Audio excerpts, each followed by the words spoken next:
Like last year's model, the WxDxH 1012 is housed in a sleek, aluminum chassis that is rugged enough to withstand most minor drops, bumps and scrapes. Unlike plastic devices that bend and flex depending on how hard you grip them, the WxDxH 1012 won't budge a millimeter. It feels like a premium piece of machinery, one you won't hesitate to bring out into the field or onto a production floor. Despite its sturdiness, the 1012 measures only 11.2 by 8.4 by 0.5 inches, WxDxH, 30 by 21.4 by 1.3 centimeters, when attached to its accompanying travel keyboard. This is a mere 0.04 inches thicker than the Surface Pro 4 when attached to its type cover, and 0.11 inches thicker than the iPad Pro when attached to its smart connector.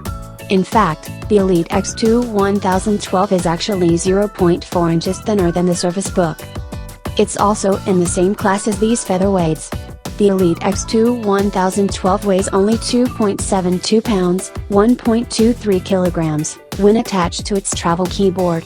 The Surface Pro 4 weighs 2.37 pounds, the iPad Pro weighs 2.07 pounds and the Surface Book weighs 3.34 pounds when attached to their respective keyboards.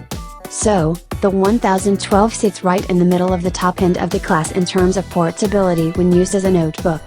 As a standalone tablet, it weighs 1.85 pounds, which is heavier than all three industry leaders, but only by up to a half a pound.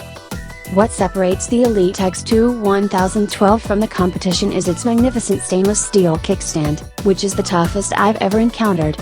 The mechanism, which is attached to the travel keyboard, can flex backward and forward to give you access to the device in notebook, display and draw mode.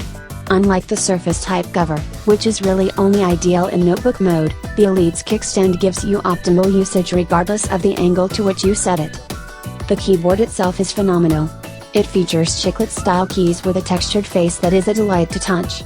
The keys provide the perfect amount of give when pressed. Additionally, the clickpad is one of the nicest I've ever tested, both on full-on notebooks as well as on a hybrid.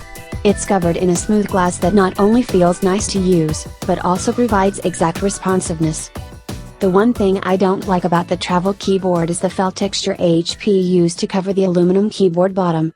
This looks like the kind of mink coat a heavyweight boxing champ would have worn in the 1970s. I suspect it will gather a ton of dust and gunk, and will look weathered and worn within a few months. Luckily, HP reinforced the bottom edge of the keyboard with 3 layers of aluminum, so you won't have to worry about slamming this bad boy down onto the table when someone, rightly, insults your travel keyboard's felt texture.